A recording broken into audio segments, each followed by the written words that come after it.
ჩვენს უკან არის ის სამოკვარი, ის საოცარი რამ, რომელიც თუ დაიკარგება, ყველაფერი გაქრება, ჩვენც აღარ ვიარსებებთ, ჩვენს გავითქვიფებით რომელიმე ერში. აი ამიტომ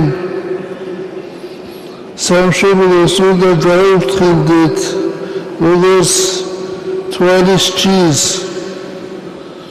უნდა იმაზე კი არ უნდა ვფიქრობდეთ, რომელ პარტიას ვეკუთვნით. იმას ჩვენ ნამდვილი ერთი პარტია გვაქვს ჩვენ, ეს არის ჩვენი სამშობლო.